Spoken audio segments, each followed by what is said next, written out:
All right, so first I'm going to talk to you a little bit about my fitness journey. Still is a fitness journey, but I'll tell you how I got started. So I've been in the fitness industry about 24 years now. Back when I was a teenager, not a whole lot of girls were exercising, especially into weightlifting. So I was one of those crazy teenagers that exercised and nobody else did. So then after I got married, I went to college for a couple years and then decided that I was going to head into the fitness industry. I was curious for myself what it took to gain muscle, have a physique, you know, to look lean and fit. So as I started to get into that, wasn't really thinking about teaching other people, wasn't thinking about, I'm going to be a personal trainer. I just wanted the knowledge for myself. So that's what I did. So I went to school to do that. And after I did do that, then I started having different gyms in Brigham City calling me and asking me to work, and I turned them down for about the first 6 months. And then I thought, well, I'll give it a shot. I'll teach classes. So I started out with teaching classes and decided I was really good at it. I liked it, and it was fun motivating people and getting people into shape. And when you teach in a class sitting, they sometimes stay for years. So those kind of people, in fact, some of the same people have been there for 15 years that have been coming to my classes that long. So they've made it a personal journey for themselves, and they are still exercising today. Starting in 1994, that's when I started. And then since then, you know, a lot more women are exercising now, a lot more women are bodybuilding, and men as well. And I personal train now.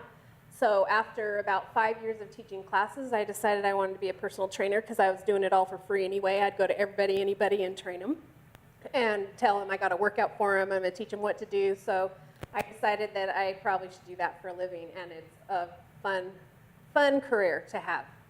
So with that said, we're going to move right into the importance of exercise, why you need to exercise, and lift weights. So a lot of people, you know, they know how to do cardio, but they aren't sure about the weightlifting or the eating part. It takes eating, which is about 80%, even 90% of staying fit or losing fat.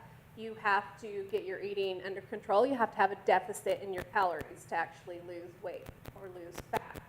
And so talking a little bit about that today and the importance of weightlifting and cardio, okay?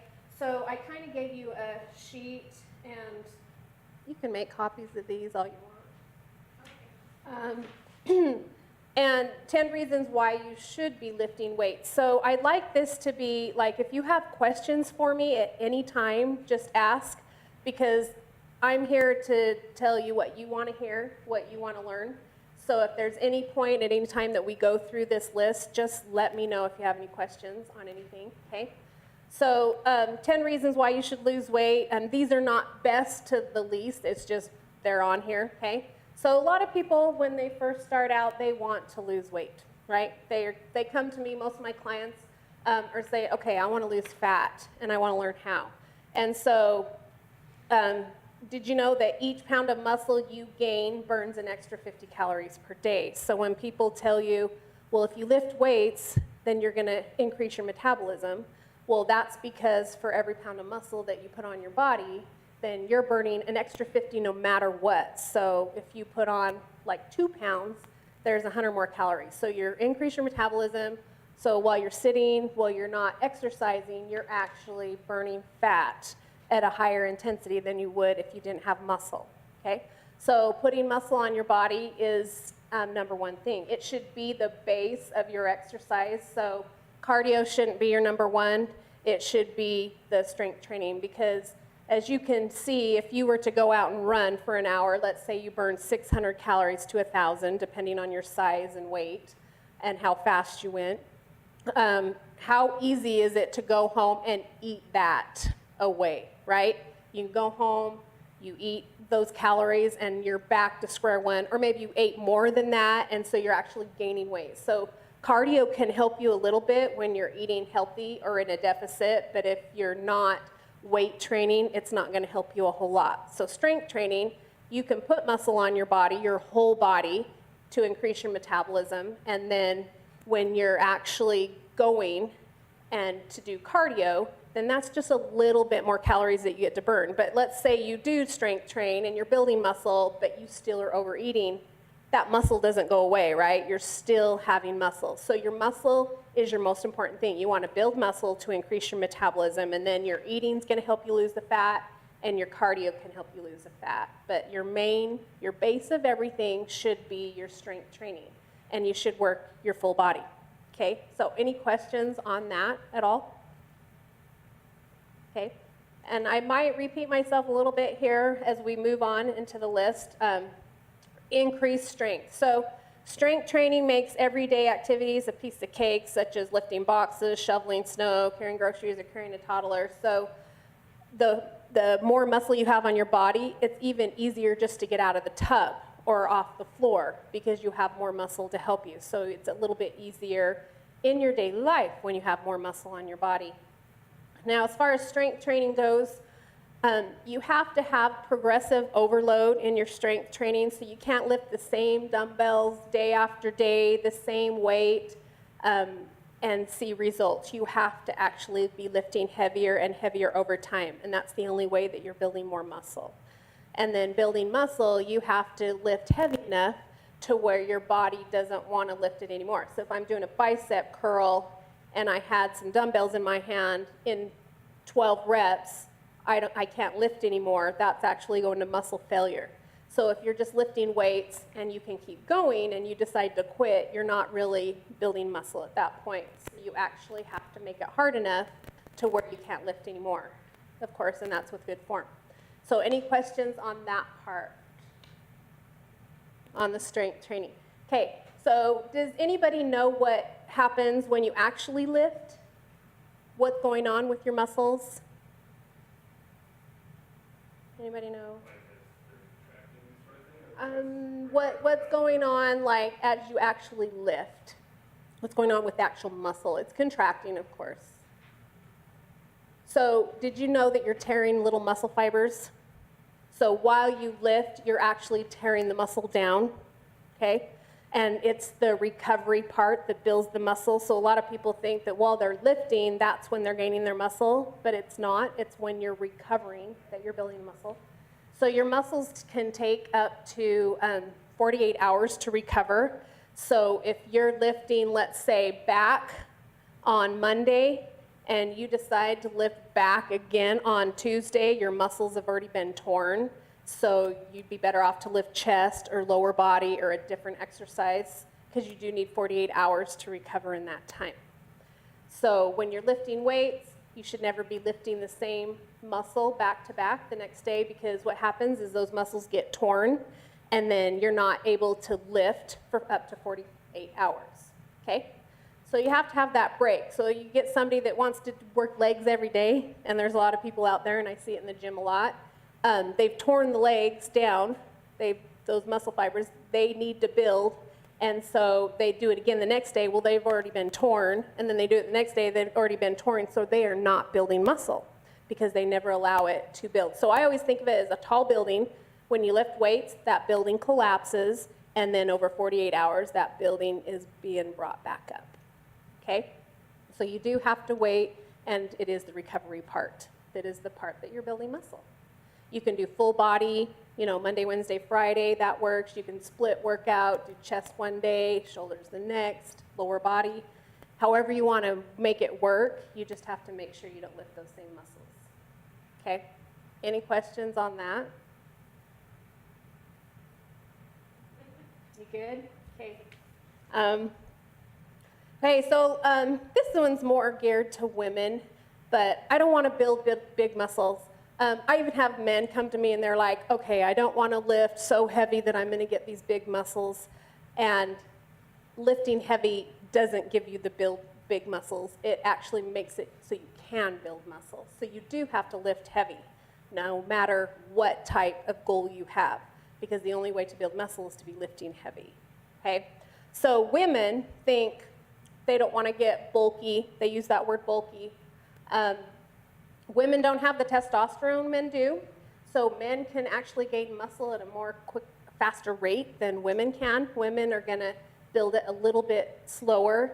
And let me tell you, if every woman out there could get bulky, we'd all be like ripped, because it's very hard to gain muscle.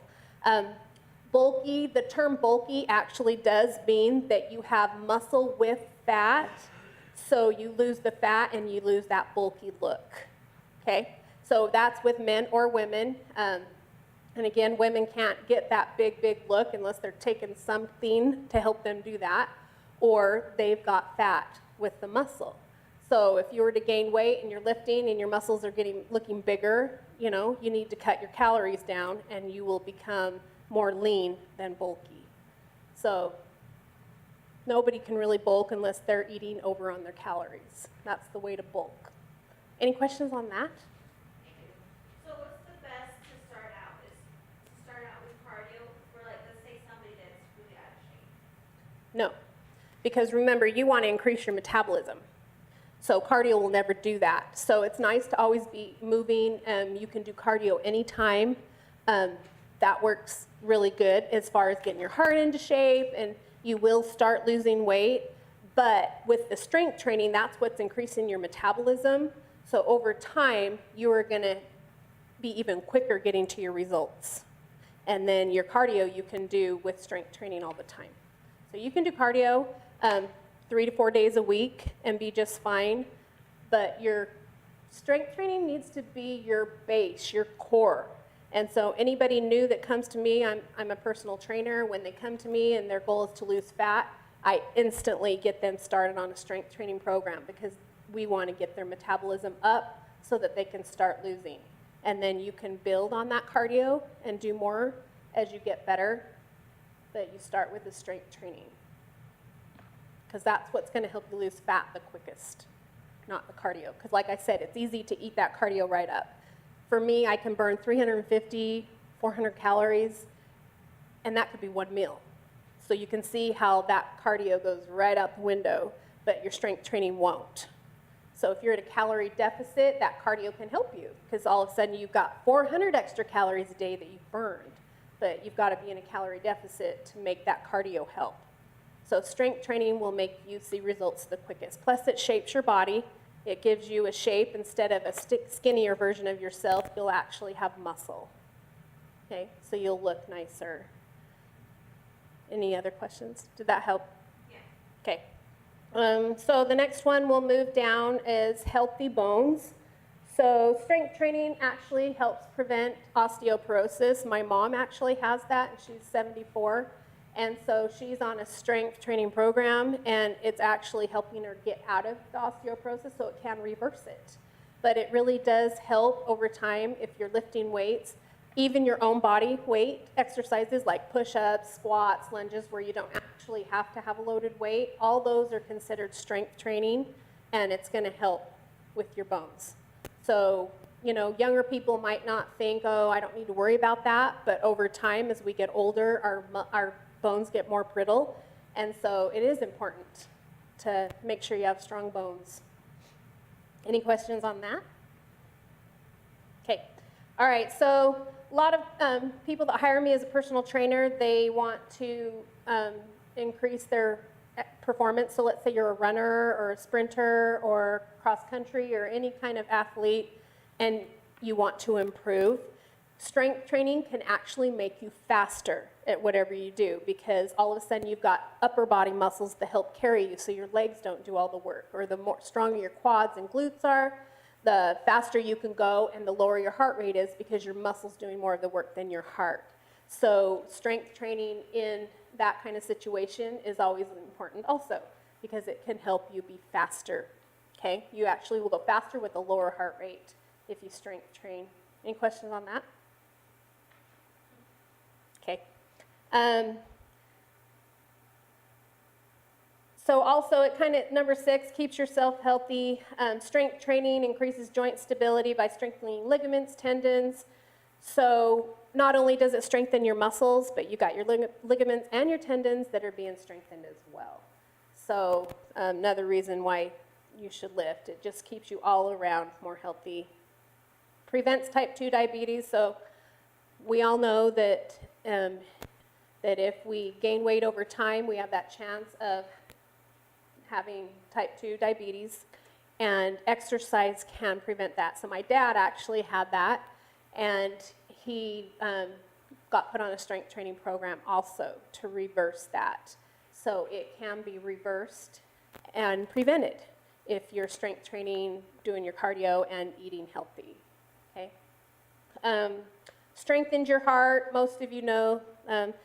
Even when you lift weights, your heart rate can get up pretty high to where it's strengthening your heart. So some people choose not even to do cardio because they get it while they strength train, depending on, you know, usually legs are going to make your heart rate go up.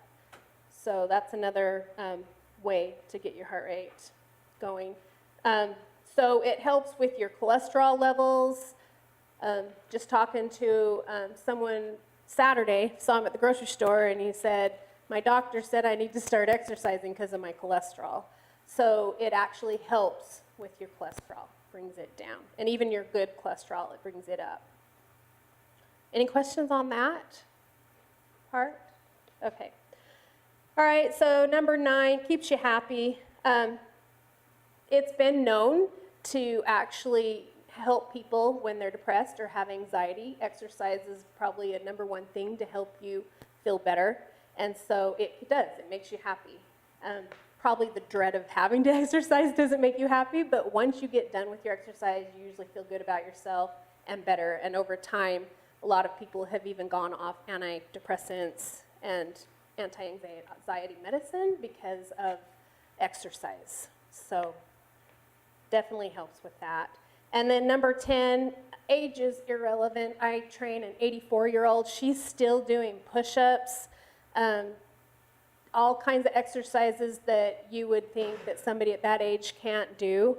And I've been training with her for 15 years, and her husband, and they are still lifting weights and still doing really well. And she doesn't have a problem getting down from the floor and up, and she's 84. So it doesn't matter when you start. I think she started in her early 70s, so training. And so it really does help. She used to walk, and then she started strength training when she hired me. Any questions on what I've talked about so far? Okay, so do you guys want to talk a little bit about nutrition?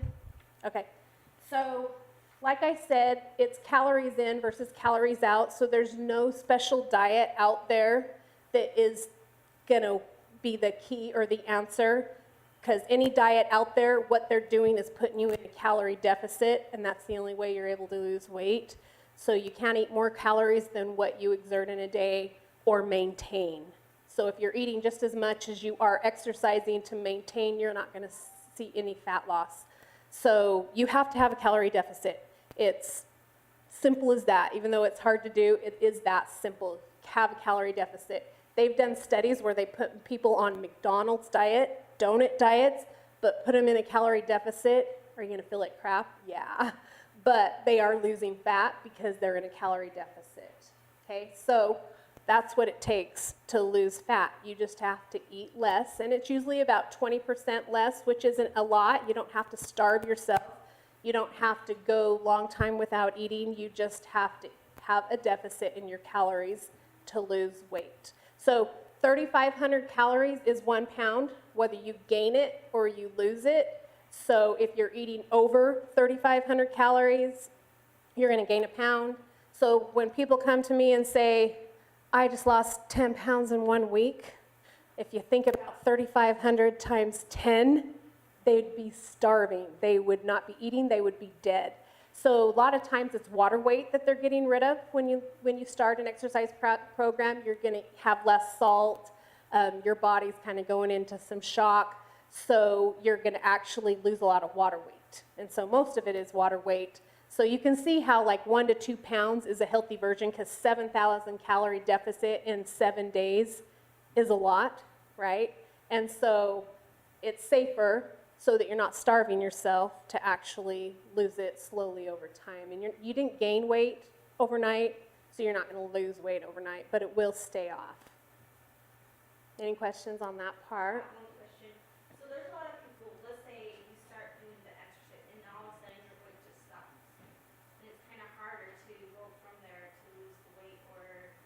So that just means that you're maintaining your intake, so you need to take it down. So as you come down in weight, you should be able to eat less because the bigger you are, the more it takes to eat for your body to survive. So you just reevaluate and put yourself in a calorie deficit. Because as long as you're doing your strength training and you're lifting as heavy as possible and you're doing all that correctly, plateaus are because of your eating, of what you're doing with your eating, as long as your lifting is right. If you're doing that correctly, you're not going to do more days of lifting to make it better. You're not going to, change your rep range because your goal is to lift as heavy as you can. So if you're in a 6 to 12 rep range, as soon as you get to 12 reps, guess what it's time to do? Lift heavier. Start at the bottom again and build up and get stronger. And it's kind of fun because you actually get to see yourself improving on how strong you're getting. So you have to remember that you're also gaining muscle. Muscle weighs more than fat. I like to compare that to like a horseshoe. Everybody knows what a horseshoe looks like, right?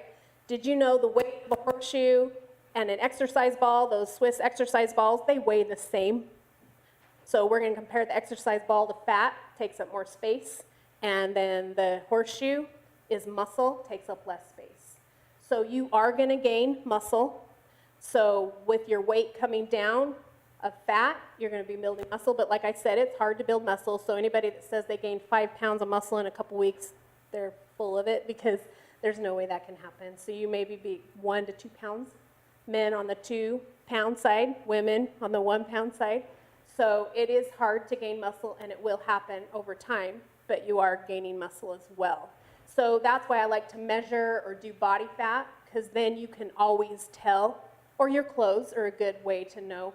If you're coming down and you're not coming down quick enough on the scale, it just means that you're losing weight and you're gaining muscle. Okay, and you actually can do that for your first year at the same time. You can build fat or build muscle and lose fat at the same time. You're considered a newbie. If you've never lifted weights, you get that benefit because your body is kind of like in a shock, and so it hasn't built muscle before, so you're automatically going to build muscle and your fat's going to come down. But after about a year, you're not considered a newbie anymore, so you will either be building muscle or losing fat. You can't do both at the same time. So, and that's like, gets into a whole new type of training. But overall fitness, if you're just starting an exercise program, you are going to lose fat and build muscle at the same time. So you just reevaluate, take your calories down a little bit, and you'll start seeing results. A lot of times your body likes to stay where it's at, so like a week and a half goes by and you're like, okay, I've been eating in my deficit, I have been eating very clean, I'm still at the same weight. Don't worry, your body tries really hard to stay where it's at. It doesn't like change. And so it'll hit, and then you'll be like, oh, okay. And a lot of people give up before that happens. You have to remember when you start lifting, you're a little swollen. You might be swollen for 4 days, where a person that lifts a lot, they are swollen for 2 to 4 hours, and that's it after they lift. So you might be swollen for a week, and you're like, okay, I feel like I'm just bigger. Well, your muscles are taking longer to recover because you're new. So there's a lot of things that you just have to be patient about when you first start, and don't give up because it's going to happen. Any other questions? I'm assuming from one of your comments, so is yoga weight training, or is that strength training? No, it's more of balance, core. It is strengthening your core, and it gives you a lot of balance, but it's not gonna, you have to do compound weightlifting to actually build muscle, which is using dumbbells, bars, your own body weight. Because if you know in yoga, you're not really hitting muscle failure in all your muscles, going to the point where you're fatigued. Usually in yoga, my daughter teaches yoga, so I do go twice a week. It's really good for flexibility and balance. So you're getting some muscle strength in your shoulders and in your core, but you're not really hitting that muscle failure that you need to actually build the muscle or to lose fat. So I say it's really good as something extra to do with it, with your fitness program. It will help you as something extra. So putting that in, if you can, helps with flexibility, helps with core. There's a lot of core involved, and stretching. And I think my favorite is the stretching part of it, especially if you lift weights. It's nice to stretch those muscles. Any other questions? So I am going to talk a little bit about cardio. You can actually do too much cardio to where you start burning your muscle that you're trying to get, and a lot of people don't realize that if they're out doing a lot of running or cycling or anything like that, you actually do start losing your muscle if you're doing too much. So that's why they pretty much say don't do more than 2 hours total a week of cardio if you're trying to build your muscle. And I'm proof. I used to cycle a lot. I haven't for like the last 3 years, but I used to do 100 miles, 70 miles, 50 miles, all in 1 week.